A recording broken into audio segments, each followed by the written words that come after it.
Terima kasih kami sampaikan kepada Ketua MPR RI, palu sidang telah kami terima dan sidang kami lanjutkan. Assalamualaikum warahmatullahi wabarakatuh. Salam sejahtera untuk kita semua. Om Swastiastu, Namo Buddhaya, salam kebajikan. Yang kami hormati Presiden Republik Indonesia Bapak Insinyur Haji Joko Widodo beserta Ibu Iriana Joko Widodo. Yang kami hormati Wakil Presiden Republik Indonesia Bapak Profesor Dr. Kiai Haji Ma'ruf Amin beserta Ibu Wuri Ma'ruf Amin. Yang kami hormati Wakil Presiden Republik Indonesia ke-6 Bapak Jenderal TNI Purnawirawan Tri Sutrisno. Yang kami hormati Wakil Presiden Republik Indonesia ke-10 dan ke-12 Bapak Dr. Andes Haji Muhammad Yusuf Kalla. Yang kami hormati Ibu Soraya, istri dari Bapak almarhum Hamzahas. Yang kami hormati Ketua Majelis Permusyawaratan Rakyat Republik Indonesia Bapak Dr. Haji Bambang Susatyo. Yang kami hormati Ketua Dewan Perwakilan Daerah Republik Indonesia Bapak Insinyur Haji A.A. Lanyala Mahmud Mataliti. Yang kami hormati Ketua Badan Pemeriksa Keuangan Republik Indonesia Ibu Dr. Insinyur Ismayatun. Yang kami hormati Ketua Mahkamah Agung Republik Indonesia Bapak Profesor Dr. Haji Muhammad Syarifuddin SH. Yang kami hormati Ketua Mahkamah Konstitusi Republik Indonesia Bapak Dr. Suhartoyo. Yang kami hormati Ketua Komisi Yudisial Republik Indonesia Bapak Profesor Amzulian Rifai. Yang kami hormati para Wakil Ketua Majelis Permusyawaratan Rakyat Indonesia, para Wakil Ketua Dewan Perwakilan Rakyat Indonesia dan Dewan Perwakilan Daerah Republik Indonesia, para pimpinan lembaga negara. Dan yang kami hormati PLT Ketua Umum Partai Golongan Karya Dr. Bapak Agus Gumiwang Kartasasmita. Yang kami hormati Ketua Umum Partai Gerindra Bapak Jenderal TNI Purnawirawan Haji Prabowo Subianto. Yang kami hormati Ketua Umum Partai Kebangkitan Bangsa Bapak Dr. Honoris Causa Dr. Andes Haji Abdul Muhaimin Iskandar. Yang kami hormati Ketua Umum Partai Demokrat Bapak Haji Agus Harimurti Yudhoyono. Yang kami hormati Presiden Partai Keadilan Sejahtera Bapak Haji Ahmad Saiku. Yang kami hormati Ketua Umum Partai Amanat Nasional Bapak Dr. Honoris Causa Haji Zulkifli Hasan. Yang kami hormati para anggota MPR RI, DPR RI, dan DPD RI, yang mulia para duta besar negara sahabat, para Menteri Kabinet Indonesia Maju, Panglima TNI, Kapolri, dan Jaksa Agung, para perwakilan teladan dari seluruh Indonesia, para insan pers, media cetak dan elektronik, para undangan yang berbahagia, serta seluruh rakyat Indonesia yang kami muliakan. Puji syukur kehadirat Allah Subhanahu wa Ta'ala, Tuhan yang Maha Esa, yang telah memberikan rahmat karunia dan hidayahnya, sehingga pada hari ini kita dapat menghadiri sidang bersama DPR RI dan DPD RI. Pada awal tahun ini, kita bangsa dan negara Indonesia telah melaksanakan agenda nasional yang penting dan strategis yang akan menentukan jalannya penyelenggaraan pemerintahan negara 5 tahun ke depan, yaitu pemilihan umum untuk memilih presiden dan wakil presiden, serta memilih anggota legislatif DPR RI, DPRD Provinsi, dan DPRD Kabupaten Kota, serta pemilihan anggota DPD. Kita ucapkan selamat kepada Bapak Prabowo Subianto dan Bapak Gibran Rakabuming Raka sebagai Presiden dan Wakil Presiden terpilih. Pelaksanaan pemilu bagi rakyat adalah pesta demokrasi. Rakyat dianggap menjadi penting. Rakyat diundang oleh setiap calon.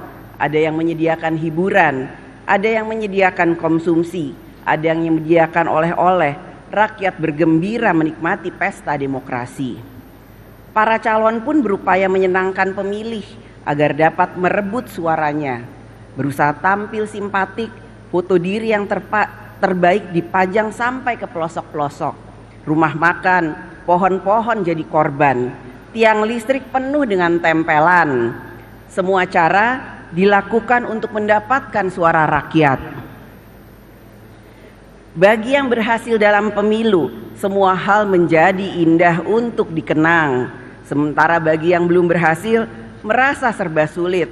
Sulit makan, sulit tidur, bahkan ada yang sulit untuk bangkit kembali.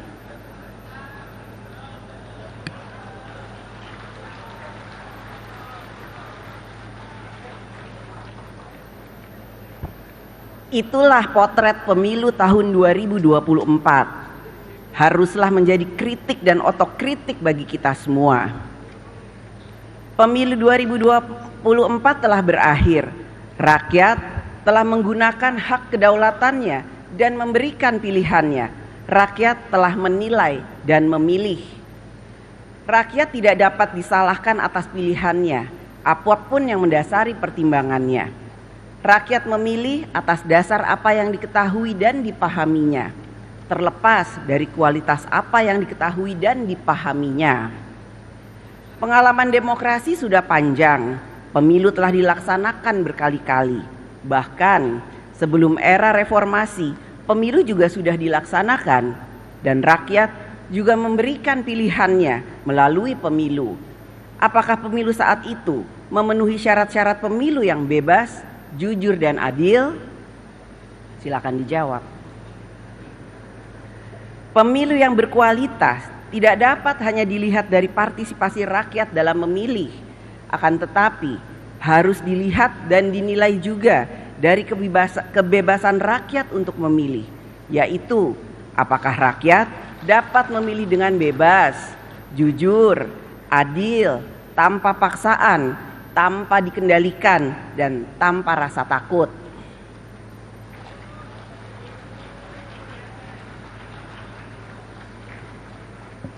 Kita semua memiliki tanggung jawab bersama untuk menjaga dan menciptakan demokrasi yang berkualitas, semakin maju, beradab, dan mencerdaskan kehidupan bangsa. Menang kalah selalu ada dalam pemilu, karenanya kita dituntut untuk memiliki etika politik, siap kalah dan siap menang. Siap bertanding dan siap juga untuk bersanding.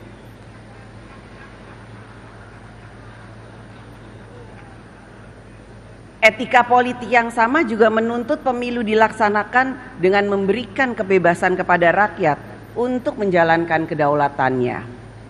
Dalam pemilu, seharusnya rakyatlah yang jadi pemenang, sehingga berlagu adagium suara rakyat adalah suara Tuhan, Vox Populi, Vox Dei.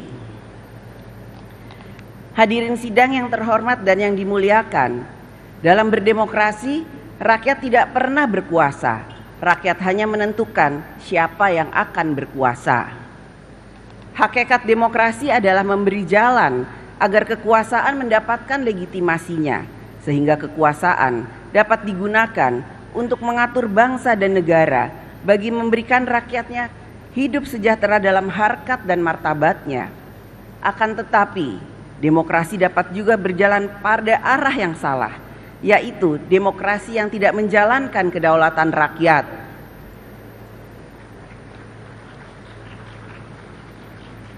Konstitusi kita telah meletakkan prinsip dasar berdemokrasi, yaitu bahwa kedaulatan berada di tangan rakyat, bahwa Indonesia adalah negara hukum, segala warga negara bersamaan kedudukannya di dalam hukum.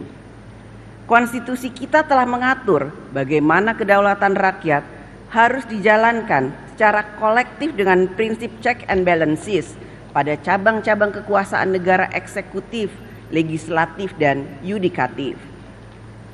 Keseimbangan kekuasaan antar cabang-cabang kekuasaan negara eksekutif, legislatif, dan yudikatif dapat berjalan dengan baik apabila politik berbangsa dan bernegara berlangsung secara demokratis, yaitu demokrasi kerakyatan yang dipimpin oleh hikmat kebijaksanaan dalam permusyawaratan perwakilan. Hikmat kebijaksanaan adalah suatu kesadaran akan pentingnya nilai-nilai dalam berbangsa dan bernegara, sehingga politik berbangsa dan bernegara dijalankan dengan menjunjung nilai-nilai yang beradab, bermartabat, beretika, sehingga perjuangan politik memiliki makna membangun peradaban. Suatu prinsip yang dikatakan Soekarno dalam pidato 1 Juni 1945, yaitu bahwa demokrasi kita adalah permusyawaratan yang memberi hidup, yang mampu mendatangkan kesejahteraan sosial bagi seluruh rakyat Indonesia. Negara Indonesia bukan satu negara untuk satu orang, bukan satu negara untuk satu golongan, akan tetapi kita mendirikan negara semua buat semua, satu buat semua, semua buat satu. All for one, one for all. Seorang negarawan akan memikirkan masa depan negara yang harus lebih baik, sedangkan politisi akan memikirkan masa depan hasil pemilu yang harus lebih baik. Visi tanpa kekuasaan menjadi sia-sia, kekuasaan tanpa visi menjadi sewenang-wenang. Oleh karena itu, untuk menjalankan praktek politik kekuasaan dalam sistem pemerintahan presidensial dengan keseimbangan cabang-cabang kekuasaan, maka kita membutuhkan negarawan yang politisi dan politisi yang negarawan. Sehingga kekuasaan negara dijalankan untuk kebaikan yang lebih besar, bukannya untuk membesarkan diri sendiri, kelompok, maupun kepentingan tertentu.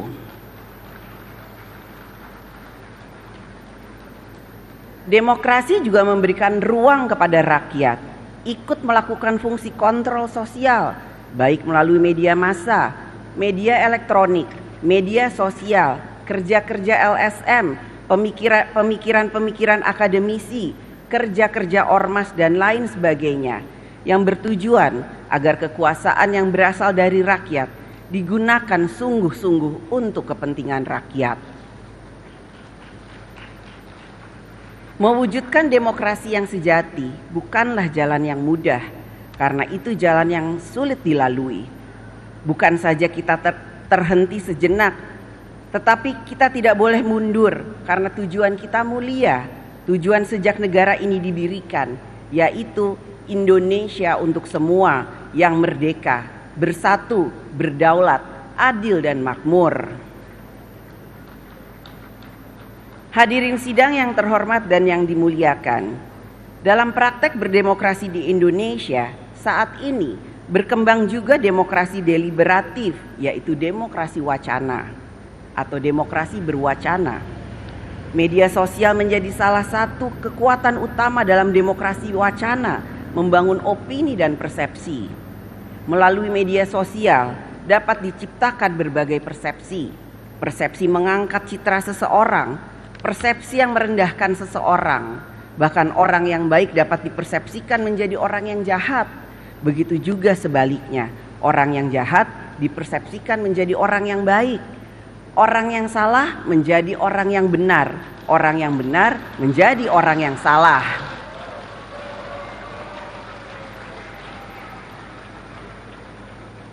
Demokrasi wacana bukanlah kebebasan tak terbatas. Batas dari hak setiap warga negara di dalam negara demokratis adalah menjamin hak warga negara yang lain sama pentingnya. Hak warga negara dibatasi oleh hak warga negara yang lainnya.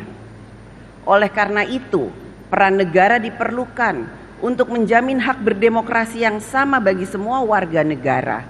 Hak mendapatkan rasa aman bagi semua warga negara. Hak untuk hidup tentram yang sama bagi semua warga negara. Peran negara adalah untuk menjamin dan melindungi harkat dan martabat setiap warga negara. Berdialektika dalam demokrasi wacana mensyaratkan para pihak yang berdialektika memiliki kualitas informasi dan pengetahuan yang berimbang. Tanpa syarat ini, maka dialektika tidak berjalan. Brainstorming menjadi brainwashing. Dalam jangka menengah panjang terjadi pengendalian persepsi. Berbagai permasalahan yang dihadapi rakyat semakin membutuhkan kehadiran negara. Ketika negara terlambat atau tidak responsif, rakyat mengambil inisiatifnya sendiri dengan memviralkan di media sosial, "No viral, no justice."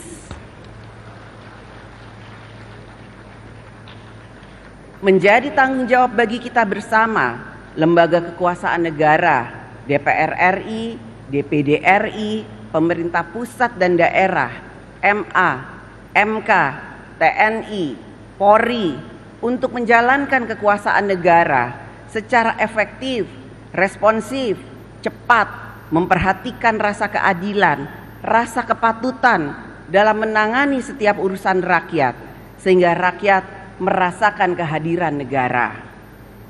Kehadiran negara jangan menunggu viral for justice. Kehadiran negara adalah hadirnya keadilan dan kesejahteraan bagi rakyat. Hadirin sidang yang terhormat dan yang dimuliakan, besok 17 Agustus 2024 adalah 79 tahun hari ulang tahun kemerdekaan Republik Indonesia. 79 tahun kita menjadi Indonesia.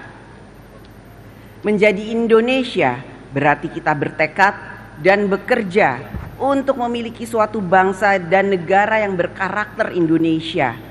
Sudah 79 tahun bangsa dan negara ini membangun di berbagai bidang, politik, hankam, sosial, ekonomi, budaya, religi, hak asasi manusia, lingkungan hidup dan lain sebagainya.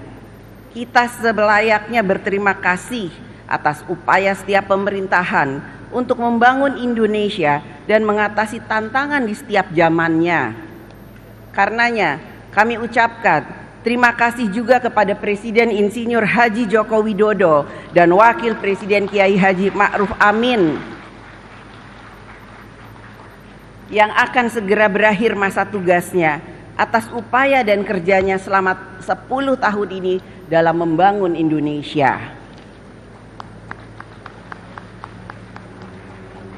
Kita tentu tidak dapat hanya fokus pada hal-hal yang telah berhasil dicapai, maupun hanya fokus pada hal-hal yang belum berhasil dicapai. Fokus pada hal-hal yang telah dicapai mengantarkan kita hanya akan fokus untuk melanjutkan. Fokus pada hal-hal yang belum berhasil dicapai mengantarkan kita hanya akan fokus untuk melakukan perubahan atau penyempurnaan.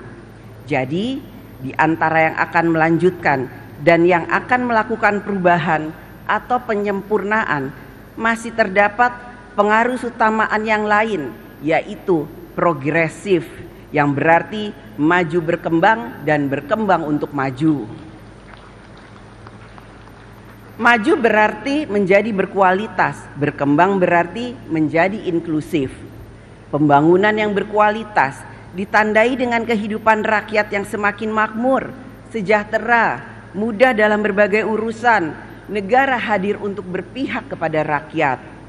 Pembangunan yang inklusif ditandai dengan kesempatan yang luas bagi seluruh lapisan masyarakat untuk ikut berpartisipasi dan menikmati hasil-hasil pembangunan. Petani, nelayan, buruh, rakyat kecil, guru, PNS, swasta dan lain sebagainya. Semua dapat berpartisipasi dan menikmati kesejahteraan, termasuk juga kaum perempuan. Pembangunan yang inklusif juga memberikan ruang bagi perempuan dalam pembangunan. Keikutsertaan perempuan bukanlah sebagai bentuk afirmatif, akan tetapi sebagai bentuk kesadaran kita bersama bahwa peran laki-laki dan perempuan setara kedudukannya dalam membangun bangsa dan negara. Saat ini masih banyak ditemukan cara pikir yang seperti ini. The happiness of man is I will. The happiness of woman is he wills. Seolah-olah hanya ada his story, tidak ada her story.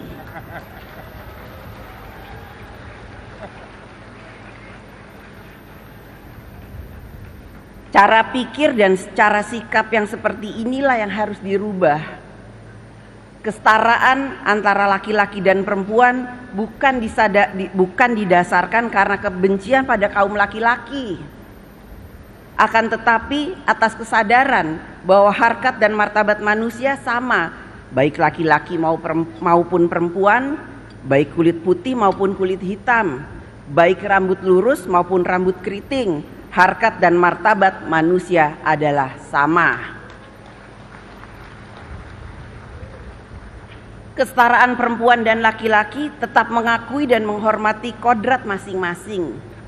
Tidak mungkin atas nama kesetaraan perempuan menggunakan pakaian laki-laki dan laki-laki menggunakan pakaian perempuan. Apa jadinya kalau laki-laki yang hadir di sini menggunakan pakaian perempuan demi kesetaraan? Kesetaraan tetap mengakui kodrat yang berbeda antara perempuan dan laki-laki.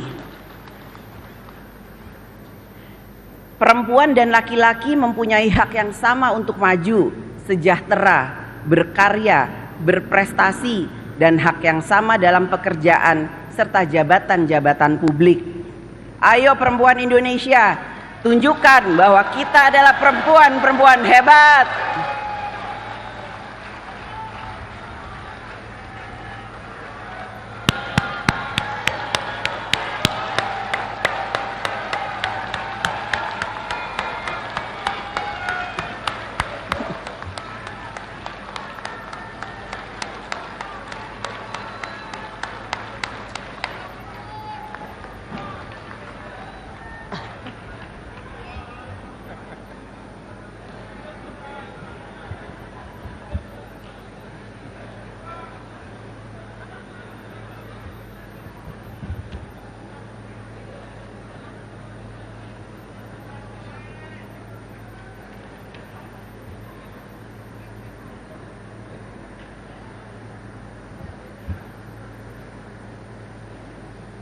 Hadirin sidang yang terhormat dan yang dimuliakan, pembangunan nasional ke depan memiliki sejumlah agenda strategis. Kita perlu mempersiapkan dan memperkuat sumber daya manusia Indonesia yang siap menghadapi perkembangan zaman yang ditandai dengan kemajuan teknologi, persaingan global, ekonomi digital, ekonomi disruptif, generasi muda yang terus bertumbuh dengan karakternya. Sumber daya manusia Indonesia yang tangguh akan menjadi penggerak kemajuan Indonesia. Ke depan, kita juga harus memiliki pilar perekonomian nasional yang semakin kuat. Hilirisasi tidak hanya terbatas pada mineral, hilirisasi pertanian, perikanan, perkebunan, dan lain sebagainya. Sehingga perekonomian nasional semakin berkualitas dan inklusif. Kita harus dapat menyelesaikan masalah-masalah struktural dalam membangun kedaulatan pangan, mengatasi ketimpangan sosial, dan penciptaan lapangan kerja, sehingga derajat hidup rakyat semakin sejahtera dan dimudahkan. Pemerataan pembangunan di daerah harus dapat semakin cepat dilakukan. Politik anggaran semakin diarahkan memperkuat kemampuan daerah dalam membangun. Tidak akan ada kemajuan Indonesia tanpa kemajuan daerah yang berkualitas dan inklusif. Kita juga harus melakukan pembangunan karakter bangsa, nation and character building. Dengan nation dan karakter building, maka akan memperkuat cara pikir, cara kerja, dan cara hidup bangsa yang memberikan self-respect kepada bangsa sendiri, memberikan self-confidence kepada diri bangsa sendiri, dan memberikan kesanggupan untuk mandiri. Agenda strategis ke depan lainnya adalah pembangunan ibu kota Nusantara. Keberhasilan pembangunan ibu kota Nusantara, selain membutuhkan perencanaan dan manajemen sumber daya yang baik, skenario pembiayaan yang berkelanjutan, dukungan investasi, juga akan sangat ditentukan oleh dukungan dari seluruh pemangku kepentingan dan seluruh anak bangsa untuk dapat selaras dalam memaknai ibu kota negara sebagai agenda kita bersama dalam membangun ekonomi bangsa Indonesia ke depan dan momentum dalam melaksanakan paradigma pemerataan pembangunan nasional. Saatnya diperlukan kecermatan bagi para pemangku kepentingan dalam menetapkan prioritas, mengelola sumber pendanaan, serta kepemimpinan birokrasi yang handal agar tercapainya tujuan pembangunan nasional ke depan. Inilah yang harus menjadi perhatian pemerintah ke depan. Pekerjaan-pekerjaan yang selesai dilakukan akan lebih baik daripada rencana-rencana besar yang hanya dibicarakan. Hadirin sidang yang terhormat dan yang dimuliakan, kerja untuk mewujudkan Indonesia yang berkemajuan adalah menjadi tugas seluruh anak bangsa, seluruh komponen bangsa, laki-laki dan perempuan, semua generasi, generasi baby boomers, generasi X, generasi milenial, generasi Z, pokoknya seluruh rakyat Indonesia. Kerja bersama ini seperti meletakkan satu persatu batu peradaban bangunan Indonesia sehingga menjadi rumah Indonesia yang kokoh, tentram dan sentosa. Batu peradaban tersebut direkatkan oleh kepentingan bersama, kepentingan bangsa dan negara, kepentingan rakyat. Tanpa perekat yang kuat, maka susunan batu rumah Indonesia akan mudah roboh dan hancur. Kita membutuhkan perekat yang kuat bagi persatuan dan kesatuan Indonesia. Sejak Indonesia merdeka 17 Agustus 1945, kita adalah bangsa dan negara yang terdiri atas berbagai suku, kepercayaan, agama, bahasa, budaya, mendiami di 17.000 berbagai pulau Nusantara dengan jumlah penduduk lebih dari 280 juta jiwa dengan keragamannya. Lihat saja keragaman budaya daerah dalam memberikan salam yang penuh dengan kearifan lokal. Suku Batak, Horas. Suku Lampung Komering, Tabik pun. Suku Jawa, Rahayu. Suku Sunda, Sampurasun. Suku Dayak, Adil Katalino Bacuramin Kasaruga, Basengat Kajubata. Suku Bugis Makassar, Salama kita pada Salama. Suku Minahasa, Tabea. Minang, Baakaba. Bali, Om Swastiastu. Papua, Naragerotelo. Dan seterusnya, begitu banyaknya kearifan budaya daerah, keragaman yang tidak mungkin kita hilangkan. Keragaman adalah kekayaan budaya Indonesia, Bhinneka Tunggal Ika. Kedepan kita harus tetap mawas diri. Pengalaman banyak negara yang gagal merajut persatuan dan kesatuan bangsanya adalah karena masalah politik, masalah krisis ekonomi, masalah keadilan, masalah krisis kepercayaan rakyat.